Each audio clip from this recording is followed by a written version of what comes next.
would induct Johnny Rodz into the Hall in front of his hometown fans. My mother and I were wrestling fans.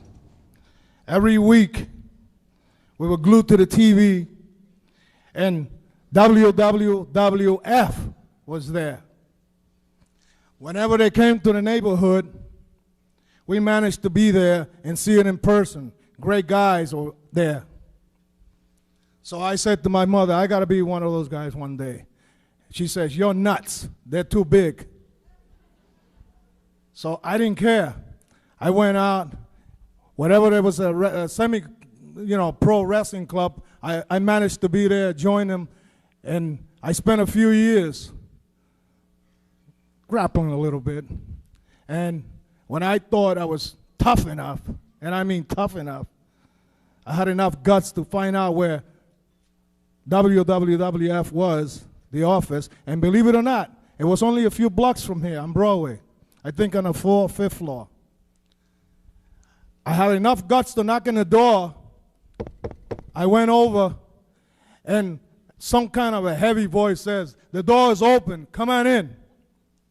So I walked in, and I see 4 big hombres, cauliflower ear, big cigars in their mouth. One of them said, oh, let me tell you before I forget, they were sitting down playing cards. And one of them said, can I help you, kid?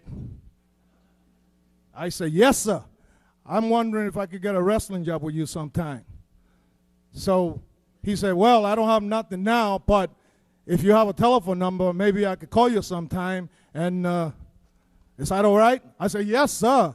I gave him the number. I thanked him. And, I'm like walking out the door. All of a sudden, as I'm walking out the door, I hear that same voice said, all right, which guy made the last $4 bet? I'll see your 4 and bet you 4 more. That voice is the man behind me, the golden boy Arnold Skolin.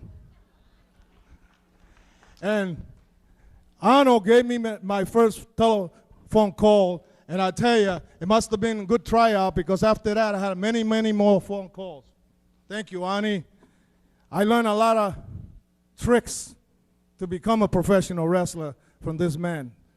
There's no one better. I'm going to tell you another thing I remember before I forget. One time I was sitting in the dressing room, and Vince McMahon walked in, and he said, can I have your attention, gentlemen? We've been doing a great job, and the wrestling fans are really enjoying it, but if we stay together, I want to put this all over the world. So he did. So everybody else followed. That's why I am proud.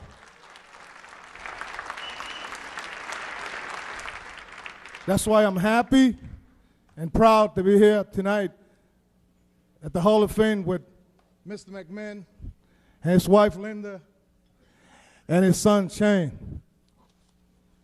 And the rest of the fellas that they really did a lot of work. And now, I tell you,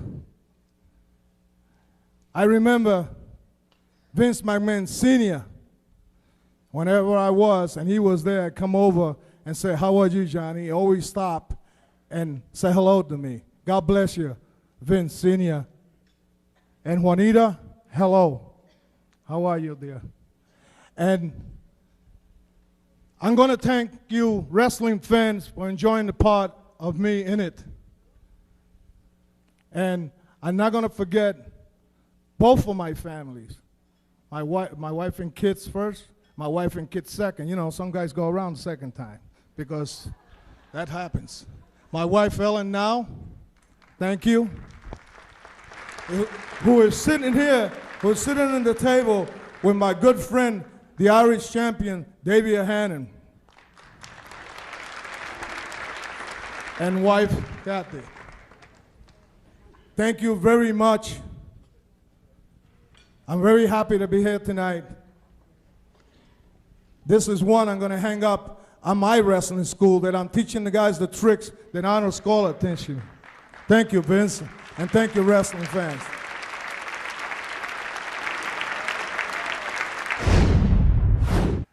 With the induction, there's no question